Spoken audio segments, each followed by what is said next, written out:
IT job కోసం try చేస్తున్నారా? Coding tutor లో ట్రైనింగ్ తో పాటు స్టైఫండ్ అండ్ 100% జాబ్ గ్యారంటీ. నమస్తే, వెల్కమ్ టు సుమన్ టీవీ. నేను మీ Sai. Power star Pawan Kalyan, AP deputy CM Pawan Kalyan గారి బర్త్డే ఈరోజు. సో చాలామంది విషెస్ చేస్తున్నారు. 55వ సంవత్సరంలో అడుగు పెడుతున్నటువంటి సందర్భంగా పవన్ కళ్యాణ్ పుట్టినరోజుని పండుగ వాతావరణంలో అభిమానులు కూడా జరుపుకుంటున్నారు. దీనికి సంబంధించి మనం మాట్లాడుతూ మనతో పాటు ప్రముఖ రాజకీయ విశ్లేషకులు చందు శ్రీనివాస్ గారు ఉన్నారు. సార్ నమస్తే. నమస్కారం. సో పవన్ కళ్యాణ్ గారి బర్త్డే అంటే ఎప్పుడు కూడా అభిమానుల్లో ఏదో ఉత్సాహం, కేరింతలు, మొత్తం పండుగ వాతావరణం కనిపిస్తుంటుంది. మన రాష్ట్రంలో కాదు, దేశవ్యాప్తంగా ఇతర దేశాల్లో ఉన్న అభిమానులు కూడా. ఈసారి కూడా పవన్ కళ్యాణ్ బర్త్డే సందర్భంగా ఎలాంటి యాక్టివిటీస్ జరుగుతున్నాయి, అభిమానులు ఏమంటున్నారు, మిగతా ప్రముఖులు ఏమంటున్నారు? డెఫినెట్గా అండి. ఎందుకంటే ముందుగా డిజిటల్ మీడియాలో నెంబర్ 1 నెట్వర్క్ సుమన్ టీవీ తరపున, మనందరి తరపున ఆయనకి నిజమైన పుట్టినరోజు, 55వ పుట్టినరోజు ఈ రోజున ఆయన జరుపుకోవటం, ఆయనకి నిండు నూరేళ్ళు ఆయురారోగ్యాలతో పవన్ కళ్యాణ్ గారు ఉండాలని, ప్రజలు ఏదైతే కోరుకున్నారో ఆయన ముఖ్యమంత్రిగా చూడాలని కోరిక కూడా అతి త్వరలో నెరవేరాలని మనస్ఫూర్తిగా కోరుకుందాం. ఎందుకంటే ఆయనకి అపజయాలకి ఎప్పుడు ఇది కాలేదు, అంటే ఇది కుంగిపోలా, అపజయాలకి కుంగిపోలా, అట్లాని విజయాలకి ఏమీ పొంగిపోలా. ఆయనకి తెలుసు నీతికి నిజాయితీకి మారిపోయారు. ఒక ఆశయం కోసం, ఒక సిద్ధాంతం కోసం, ప్రజల కోసం, నిరంతరం ప్రజల కోసమే తప్పించాడు. అసలు ప్రజలకు ఏదో చేయాలని ఈ రాష్ట్రానికి, దేశానికి, దేశం అంటే చాలా గొప్ప అభిమానం. ఆ విధంగా సినిమాల్లో ఆయన సాటిస్ఫై కాల, అటువైపు సినిమాల్లో సక్సెస్ అయ్యాడు. పట్టుమని 40 సినిమాలు కూడా తీగిపోయినా అగ్రే హీరోగా ఎదిగాడు. ఇప్పటికీ 3 సినిమాలు లైన్లో ఉన్నాయంటే ఆయన కోసం నిర్మాతలు కూడా క్యూ కడుతున్నారంటే మనం అర్థం చేసుకోవాలి.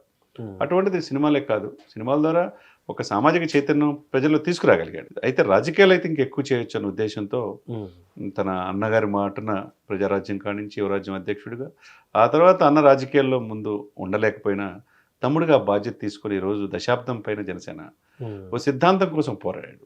ఎక్కడ గెలవలా, కానీ నిరంతరం 10 సంవత్సరాలు పార్టీ నడపడం అంటే కష్టం కదండి.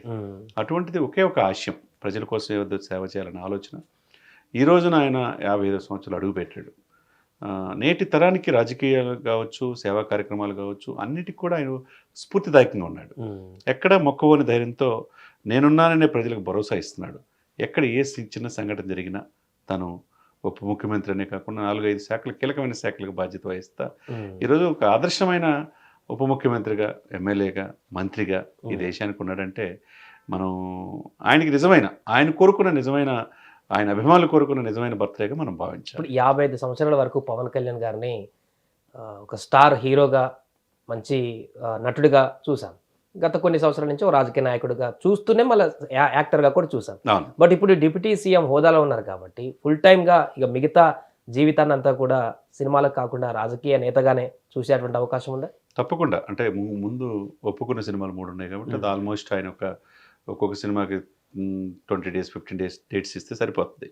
అవి కూడా ఒకటేమో ఈ ఇయర్ ఎండింగ్కి, నెక్స్ట్ కమింగ్ 25, 26కి మిగతా 2 సినిమాలు రిలీజ్ అయ్యేటట్టు ప్లాన్ చేసుకుంటారు. ఇక ఆ తర్వాత సినిమాలు తీయకపోవచ్చు. కానీ సినిమాల కంటే ప్రజలకి సేవ చేసేదే ఆయనకి ఎక్కువ. ప్రజలంటే పిచ్చి, అదేవిధంగా మొక్కలంటే విపరీతమైన ఇది. కాబట్టి ఈరోజు ఈ బర్త్డేని ఒకవైపు వన మహోత్సవం నుంచి మొక్కలు నాటమంటున్నాడు. అదే సమయం తన బర్త్డే సందర్భంగా శ్రావణ శుక్రవారం రోజు మొన్న 12,000 చీరలు తన నియోజకవర్గంలో పంచారు. అదే సమయంలో ఈరోజు ఏదైతే ఉందో సెప్టెంబర్ 2 వరదలు అనుకోకుండా ఉభయ రాష్ట్రాల్లో ఈ రోజున ప్రకృతి విపత్తు సంభవించింది. ఎప్పుడు లేని విధంగా, గత 100 సంవత్సరాల్లో లేని విధంగా వర్షాలు. అప్పుడు 1977 దివిసీమ తుఫాన్ ఎట్లా ఉందో ఆ తర్వాత అంత ఇదిగా విజయవాడ మునిగిపోయిందా అన్నట్టుగా కృష్ణమ్మ పర్వాలు తొక్కుతుంది. రాష్ట్ర వ్యాప్తంగా ఎక్కడైతే ఉన్నారో ముంపుకు గురైన గ్రామాల్లో తన అభిమానుల్ని, లక్షలాది మంది అభిమానులు ఉంటారు, అదేవిధంగా జనసేన కార్యకర్తలు ఉంటారు, వాళ్ళందరినీ ఫీల్డ్లోకి వెళ్ళి వాళ్ళకి సహాయం చేయమని అంటున్నాడు. అంటే చేస్తే అదే నిజమైన నాకు బర్త్డే అంటున్నాడు. ఎక్కడ బర్త్డే వేడుకలు చేసుకోవట్లేదు, ఒకవైపు మొక్కలు నాటమన్నాడు. ఆయన ఆడతా వనమహోత్సవానికి 30వ తారీఖు శ్రీకారం చుట్టారు. ఆ వనమహోత్సవంలో చంద్రబాబు నాయుడు గారు పాల్గొన్నారు. ఇప్పుడు అహోరాత్రులు అక్కడున్న ఆంధ్రప్రదేశ్ ప్రజలు ఈ ప్రకృతి వైపరీత్యం, విపత్తు నుంచి ప్రజల్ని కాపాడే భాగంగా తన క్యాడర్ కూడా పనిచేయటం నిజమైన బర్త్డేగా మనం భావించాలి. అలాగే ఇప్పుడు రిలీజ్ కూడా ఒక సినిమా రిలీజ్ అయింది పవన్ కళ్యాణ్ బర్త్డే సందర్భంగా, గబ్బర్ సింగ్. థియేటర్స్లలో ఫ్యాన్స్ హంగామా కూడా చేస్తున్నారు. సో ఈ సినిమా మరొకసారి అప్పుడున్నటువంటి రికార్డ్స్ దిశగా పయనించేటువంటి అవకాశం ఉందా రిలీజ్? తప్పకుండా. ఎందుకంటే ఆయనకంటే ఒక ఫ్యాన్ బేసే కాకుండా అంటే సామాజిక సమస్యలను సినిమాలు చూపిస్తాడు. తిను మనవాడు మన అందరి వాడు అనే భావన విపరీతంగా ఉంది ప్రజల్లో, ఫ్యాన్స్కి అతీతంగా. ఆ ఫ్యాన్ ఈ ఫ్యాన్ అనేది లేకుండా అతీతంగా ఉంది. ఈరోజు అది రిలీజ్ చేయడం ప్రపంచవ్యాప్తంగా ఒక మంచి ఇదిగా మనం భావించాలి. అది కూడా ప్రజలు చక్కగా చూస్తారు. ఆయన ఏదైతే పిలిపిచ్చాడు మంచి భవిష్యత్తు కోసం, రాజకీయం కావచ్చు, అటువైపు సినిమాలు కావచ్చు, ఆయన ఇచ్చే మెసేజ్, సోషల్ మెసేజ్ అయితే ఉందో అది ప్రజలు ఎమ్మటే కనెక్ట్ అవుతారు. ముఖ్యంగా యూత్ ఆయన కనెక్ట్ అవుతారు, మహిళలు కనెక్ట్ అవుతారు. అంటే ఆనాటి తరం కావచ్చు, ఈనాటి తరం కావచ్చు, అందరూ కూడా ఒక సమాజం కోసం ఆయన పడే తపన పట్ల ఈ రోజున ఆయన గుండెలో పెట్టుకుంటున్నారు. కాబట్టి ఈ రోజున ఎటువంటి రాజకీయ అనుభవం లేదన్నారు, ఎక్కడ గెలవడన్నారు, చదువుకుంది ఇంటరే అన్నారు, మరి కానీ సమాజాన్ని చదివాడు కదా.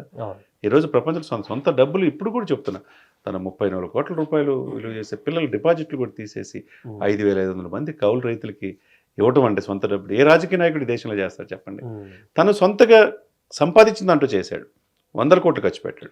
ఇప్పుడు రాజకీయాల్లో వస్తే మరింత సేవ చేయొచ్చు అనే ఉద్దేశంతో గ్రామీణాభివృద్ధి, పంచాయతీరాజ్, సైన్స్ అండ్ టెక్నాలజీ, గ్రామీణ నీటిపారుదల కావచ్చు, అడవులు కావచ్చు, పర్యావరణం కావచ్చు, ఇటువంటివన్నీ కీలకమైన శాఖలు తీసుకొని సెంట్రల్తో మంచి అనుబంధం ఏర్పాటు చేసుకొని ఈరోజు రాజకీయ నాయకుడే, ఇక సినిమా నటుడే కాదు, ఒక ఆంధ్రప్రదేశ్ తెలంగాణకే రాజకీయ నాయక పరిమితం కాల. ఆయన్ని ఆంధ్రప్రదేశ్తో పాటు తెలంగాణలో కూడా ఇక్కడ ప్రకృతి ఎక్కడికైతే ఖమ్మం పరిసర ప్రాంతాల్లో కావచ్చు, హైదరాబాద్ సరౌండింగ్ కావచ్చు, జనసేన కార్యకర్తలు సేవా కార్యక్రమాలు పాల్గొన్నారు, ఏదో వరద ముంపు గ్రామాల్లో. అదేవిధంగా ఈ 2 రాష్ట్రాలే కాకుండా జాతీయ నాయకుడిగా ఆయన ఎదిగాడు అనతి కాలంలోనే. మోదీ గారి పక్కన ఉండి ఈయన పవన్ గారు తుఫాన్ అంటున్నాడంటే ఎంత పేరు తెచ్చుకున్నాడు. దాన్ని బట్టి అతనిలో మనం చూసే నిజాయితీకి, ఒక ధర్మానికి, ఒక ఆశయానికి, ఒక సిద్ధాంతానికి, ఒక విలువలకు, విశ్వసనీయతకి మారు పేరు పవన్ కళ్యాణ్ గారు. ఎవ్రీ ఇయర్ పవన్ కళ్యాణ్ గారు పుట్టినరోజు సందర్భంగా ఆ రోజు ఏం కార్యక్రమాలు చేస్తారు, ఈ ఇయర్ ఏం చేస్తున్నారు, ఈ రోజు యాక్టివిటీస్ ఏ విధంగా ఉండబోతున్నాయి? డెఫినెట్గా ఎవ్రీ ఇయర్ ఆయనకి అన్నదాన కార్యక్రమాలు, తర్వాత బ్లడ్ డొనేషన్స్ ఇవన్నీ ఉంటాయండి. దానికి ఈసారి అదనంగా ఏం చేస్తున్నారంటే, ముఖ్యంగా రాజకీయ నాయకుడిగా పరిపూర్ణంగా అవతరించాడు కాబట్టి డిప్యూటీ సీఎం పిలుపు మేరకు మొక్కలు నాటండి, ఒక మొక్క నాటితే అది మనకు జీవితాన్ని ఇస్తుంది అంటున్నాడు. కాబట్టి మొక్కలు నాటేది ఫుల్ఫిల్గా 30th నుంచి ఫాలో అవుతున్నారు అప్ టు 2nd వరకు. దాంతోపాటు ఇప్పుడు అన్నిటికంటే ముఖ్యం ఏంటంటే ప్రజల్ని, ఆపదలో ఉన్న ప్రజల్ని ఆపనాస్తం అందించాలి. ఎందుకంటే ఉభయ తెలుగు రాష్ట్రాల్లో చూస్తున్నాం ఎప్పుడు లేని విధంగా వర్షాల నుంచి ఆ ప్రజలకి కొద్దిగా వాళ్ళకి చేతును అందించాలి, వాళ్ళకి ఆహార పొట్లాలు కావచ్చు, వాళ్ళని రక్షించడం కావచ్చు ఈ వరద నుంచి, అది అన్నిటికంటే మించిన ఇది. దానికి ఈ ఫ్యాన్స్ అంతా ముందుకు రావటం ఆయన పిలుపు మేరకు ఒక మంచి ఇదిగా మనం భావించాలి. సో ఎవరెవరు రెస్పాండ్ అయ్యారంటారు ఇప్పటివరకు పవన్ కళ్యాణ్ గారికి విషయం చెప్పడానికి? రాజకీయ నాయకులు కానీ, సినిమా రంగంలో కానీ చాలా మందికి ఆయనకు సన్నిహితులు, ఆప్తేయులు, శ్రేయభిలాసులు చాలా మంది కూడా ఉన్నారు. డెఫినెట్గా అండి. ఆ దేశ ప్రధానమంత్రి గారే మార్నింగ్ ఆయనకి మెసేజ్ పెట్టారు, బర్త్డే విషయం చెప్పాడు. అట్లా చంద్రబాబు నాయుడు గారు, ఉభయ తెలుగు రాష్ట్రాల్లో, తర్వాత ఇక్కడ రేవంత్ రెడ్డి గారు కావచ్చు, అంతా లోకేష్ బాబు, వీళ్ళంతా, బాలకృష్ణ. ఈయన ఏంటంటే ఎవరితో శత్రుత్వం పెంచుకోడు, శత్రువుని కూడా ప్రేమించే గుణం చిరంజీవి గారి నుంచి నేర్చుకున్నాడు. చూడండి, ఈ 55 రోజులు దాదాపు 2 నెలలు అయినా ఎక్కడ కూడా వైసీపీలో అన్ని మాట్లాడినా, అన్ని అవహేళన చేసిన, అంత అవమానించిన ఫ్యామిలీని ఎక్కడ కూడా మీరు కక్షపూరితం ఉండకూడదు, నన్ను తిరిగితే నేను భరిస్తాను, మీరు ఆ ట్రాప్లో పడవద్దు అని చెప్పి ఫ్యాన్స్ను కూడా ఒక ఇదిలో పెట్టిన వ్యక్తి. కాబట్టి అది రాజకీయంగా నన్ను మీద విమర్శించిన, శత్రువులను కూడా ప్రేమించే గుణం అలవాటు చేసుకున్నాడు. అది ఒకటే సార్, మొదటి నుంచి చెప్తా ఉన్నా, అతనిలో ఓర్పు, నేర్పు, చేర్పు, కూర్పు ఈ 4 కలిస్తే పవన్ కళ్యాణ్. ఆ విధంగా ఈ రోజున ఆయన పరిణితి చెందిన తీరు, ఆయన ఈ రోజున బర్త్డే కావటం, 55 సంవత్సరాలు అడుగు పెడతాం, నిజంగా నిజమైన రాజకీయ నాయకుడిగా ఆయనకు మరింత ముందుకెళ్లాలని మనం మనస్ఫూర్తి కోరుకోవాలి. రైట్ శ్రీనివాస్ గారు, అది మొత్తానికి పవన్ కళ్యాణ్ గారు 55వ సంవత్సరంలో అడుగుపెట్టినటువంటి సందర్భంగా పుట్టినరోజు శుభాకాంక్షలు తెలుపుతూ చాలామంది ప్రముఖులు ఇప్పటికే విష్ చేస్తున్నారు. అభిమానులు కూడా ఇప్పుడున్నటువంటి పరిస్థితిని అనుగుణంగా చాలామంది వరద ప్రభావాలతో ఇబ్బంది పడుతున్నటువంటి వారికి సహాయ సహకారాలు అందిస్తూ పవన్ కళ్యాణ్ గారి పుట్టినరోజుని వారి వద్దే, పునరావాసాల కేంద్రాల వద్దే వారికి సహాయం చేస్తూ ఈ యొక్క వేడుకలను చేసుకుంటున్నటువంటి పరిస్థితి అయితే కనపడుతుంది. సుమన్ టీవీలో మీ పర్సనల్ అండ్ బిజినెస్ ప్రమోషన్స్ కోసం కింది నెంబర్కి కాంటాక్ట్ చేయండి.